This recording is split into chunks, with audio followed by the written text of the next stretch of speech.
فرض ہو گیا ہر مومن کے لیے، اور یہ بڑے بڑے علماء نے بھی اس کے اوپر فتویٰ دیا ہے، اور یہ برحق فتویٰ ہے۔ اب یہ اسلام سے خارج ہے، اس کی بیوی رنگ طلاق ہے، یہ اپنا نکاح دور کی بات، اب یہ اگر کلمہ پڑھے تو یہ منافقوں کے زمرے میں ہے، اس کا کلمہ بھی قابل قبول۔ سیدہ زہرا کا گستاخ ہے اور ام کلثوم کا بھی گستاخ ہے۔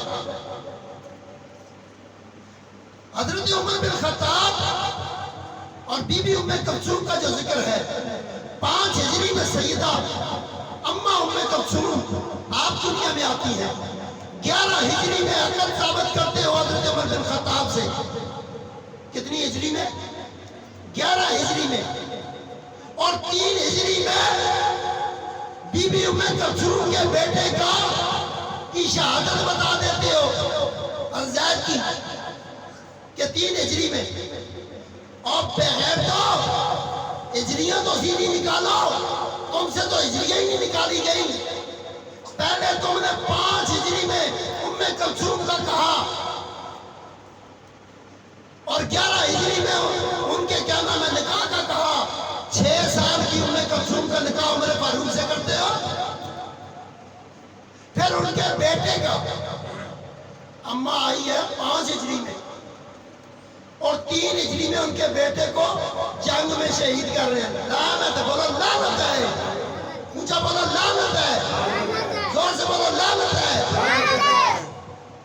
یہ میں نہیں، یہ قرآن بھی لعنت پہ ہے، ایسے مردود پہ لعنتی کس کس کی گستاخی کرے گی؟ داتا صاحب کی تو نے گستاخی کر دی، سیدہ زہرا کی گستاخی تو نے کر دی، حضور گولڈا شریف والوں کو پیر میرعلی شاہ صاحب کے دربار پہ تو نے گالیاں بکی، تو نے عرفان شاہ مشہدی کو گالیاں بکی، تو نے پیر محمود شاہ محدث ہزار بھی تو نہیں چھوڑا۔ حکومت پاکستان سے میری درخواست ہے، امت میں فساد پیدا ہو رہا ہے، یہ جہلا ابن جہلا کتنی بار یہ حرکتیں کر چکا ہے، اس پر 295 سی بھی لگتا تھا، یہ رسالت کی گستاخی کر چکا ہے، یہ واجب القتل ہے۔ میری حکومت سے درخواست ہے، سب سے پہلے ملک کے اندر فرقہ بندی کو بین کیا جائے۔ کہو ہم تائید کرتے ہیں، اونچا بولے ہم تائید کرتے ہیں، ہم تائید کرتے ہیں۔ فرقہ بندی کو بین کیا جائے، ہمیں فرقے نہیں چاہیے، اور پھر جو لاہور کی دروغے والا کی انتظامیہ ہے، ہم کہتے ہیں کہ ایسے مردود کو جمعے کے لیے وہاں پر اس کو پابندی لگائی جائے، اس کو ریسٹرکٹ کیا جائے کہ وہ دوبارہ، پہلی چیز تو یہ ہے کہ جمعہ پڑھانے کے قابل ہی نہیں ہے، یہ تو اسلام سے خارج ہو گیا۔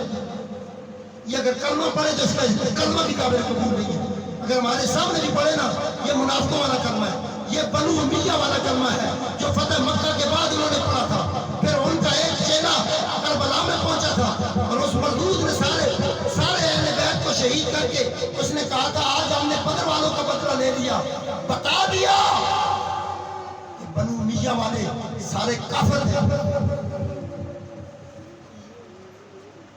اس لیے قرآن کہتا ہے ان الذین یؤذون اللہ ورسولہ، جو ایذا دیتا ہے اللہ اور اس کے رسول کو، ایذا کیا دی ہے، جو قرآن کہہ رہا ہے ایذا کیا دی ہے، ٹھیک ہے، لعنہم اللہ فی الدنیا والآخرہ، اللہ کی لعنت ہے دنیا اور آخرت میں اس پر۔